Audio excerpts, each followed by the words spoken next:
let's get on with the first guest, Colette Joyce. Works for Westminster Justice and Peace Commission, Westminster Archdiocese. She's the coordinator of that.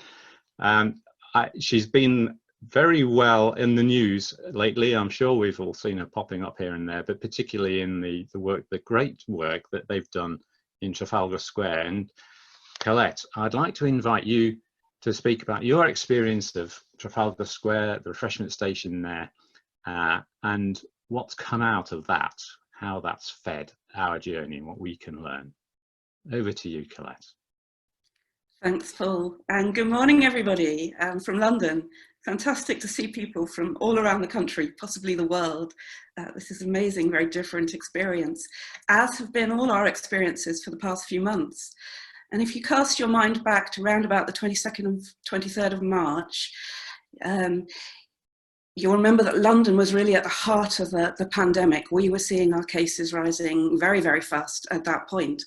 And you'll remember seeing government ministers starting to arrive in front of podiums that said, stay at home, stay at home. I did. I stayed at home solidly for 2 weeks. I barely left the house. But of course, we all began to realise within days that there were people who could not stay at home because they didn't have one. They were still on our streets. They were our rough sleepers. And an amazing initiative started on the 27th of March. The government set out a new strategy called Everyone In, to give everyone on the streets a place, a roof, in a hotel, a bed and breakfast, wherever. We were staggered. Something like this had never been seen. Huge social project because the emergency demanded it. And charities, councils swung into action across the country. It was amazing. Within a few weeks, we realised it hadn't encompassed everyone. In London, it encompassed about 90% of our rough sleepers. And after the 27th of March, no one who became homeless or moved into London as a result of homelessness could be given a place. So we began to see more and more people pouring onto the streets of London. And after a few weeks, the council approached Westminster Caritas and asked for some help providing drinks, particularly, and pastoral support to people in central London. At the same time, I'd spent 2 weeks working on the Justice and Peace website. I was getting a little bit bored and frustrated, despite the importance of the work. And I made the mistake of saying, I'd love to do a bit more frontline work. And I got involved, with what became a very big, urgent project. We combined actually responding, developing a mobile team from scratch with a minibus, volunteers from 4 or 5 different churches to go into Trafalgar Square 5 days a week. But we also worked on advocacy, press and media, culminating last week in a slot on Newsnight, which is what I'm going to show you now. So I'm going to share my screen if all goes well.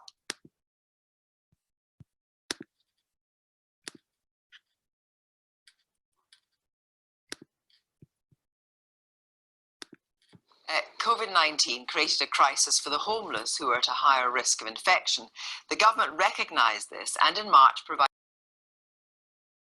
rough sleepers into hotels. Last week, the Treasury announced an extra £85 million to extend the scheme in England.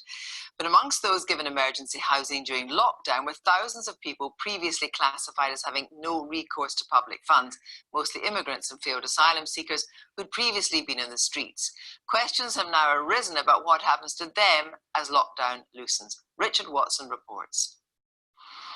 Nelson's column has seen familiar to tourists the world over, with a big difference. A steady stream of homeless people queuing for help. Where did he sleep last night, for example?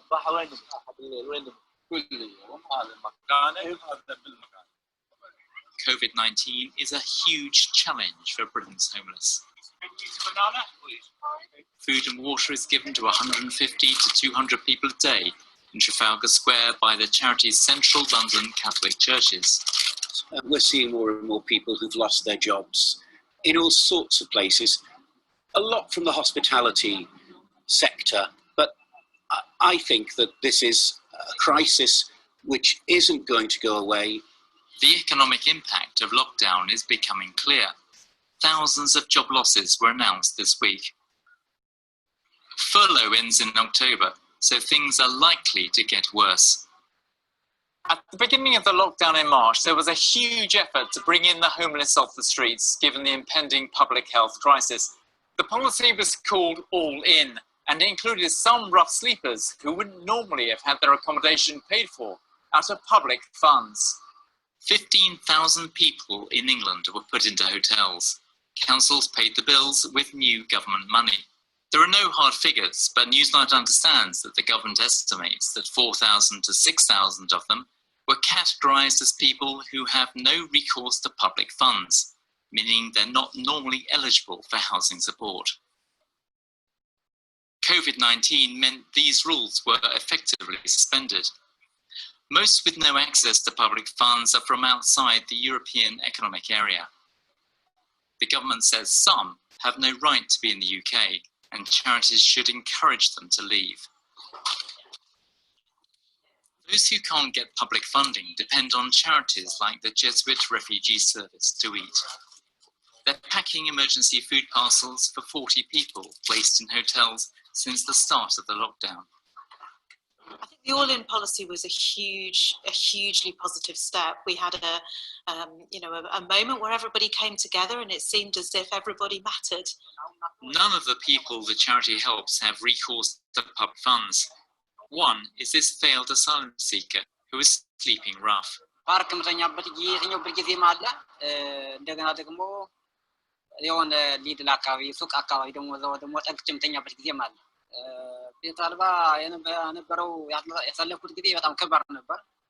He's been in emergency hotel accommodation. As this ends, he might be back on the streets. I want to see the no recourse to public funds restrictions lifted at this stage. It is the only way in which we can make sure that individuals are safe and that wider public health is protected. That would enable councils to pay for new emergency housing. Many faith groups are putting their shoulders to the wheel to help the homeless in the pandemic.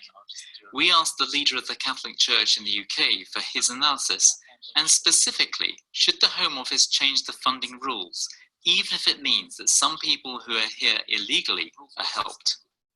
This is an exceptional time. This is a time in which the pandemic might be fading, but its impact is not. In fact, its impact is unfolding. I think, as the Prime Minister said, the roll of thunder is beginning.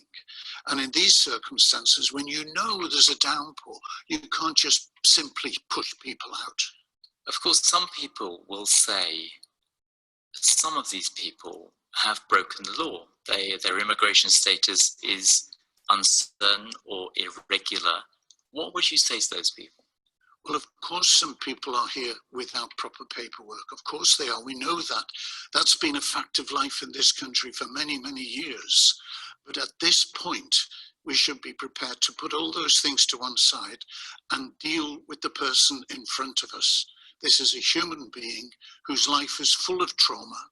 They are here. We need to respond to that humanity in front of us, recognizing the dignity, the innate dignity of each person, and not simply consign them into an abyss. Charities say that in the midst of a public health crisis, funding restrictions that would lead people to sleep rough should be suspended. But for how long? 6 months? 12 months? Indefinitely? This is the key argument now. Richard Watson, well, in a statement, the Home Office said, "We have been very clear that nobody should find themselves destitute during this crisis," adding actions been taken to support the most vulnerable through rent protection and employment schemes. More papers are starting to come in, and just looking now first at the Times, Rishi Sunak, they're saying about tomorrow, eat out to help out. Moving on to the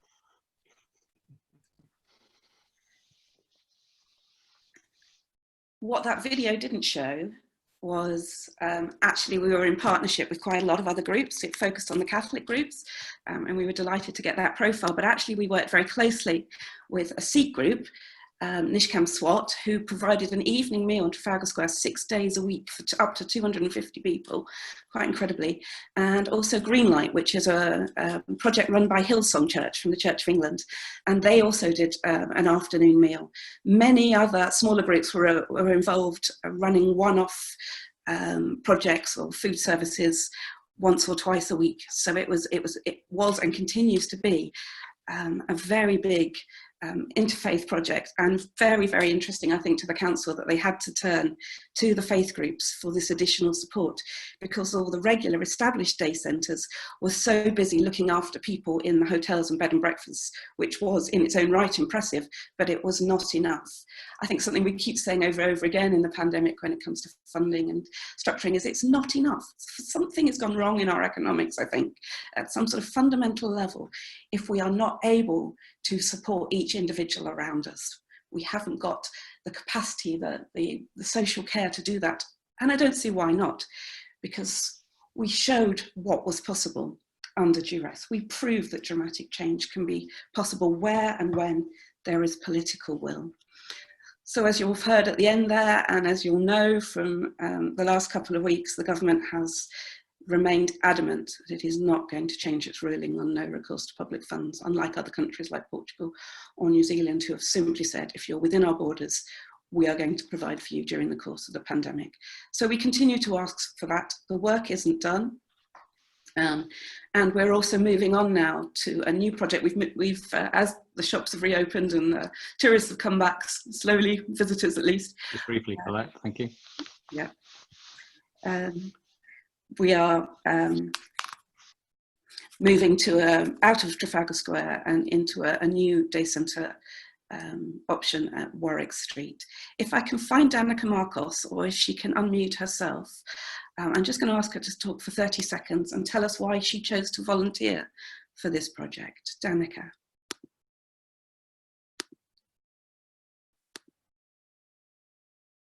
If any of the hosts can find her. Yeah. And unmute her, Danica Marcos. I had her earlier and I've lost her. I'll keep talking. If we can wrap up, actually, Colette, if you've got okay. Sorry about that, Danica. I was hoping to get a voice of a young person. Well, perhaps we're on the way getting you back, Annika, don't worry. Carry on, Colette, anyway, and we'll finish off. I really think that says it all. We've got to just keep going. Thanks, Paul. Thanks very much, Colette. Thank you. And it's really fascinating how what you explained was that, you know, there's a kind of first wave, and then there's a second wave of mobilisation and solidarity that's needed when we find that the first wave isn't enough. And why is that? It's because of the systems around, and particularly the no recourse to public funds, which the more I hear about, the more brutal it seems to be.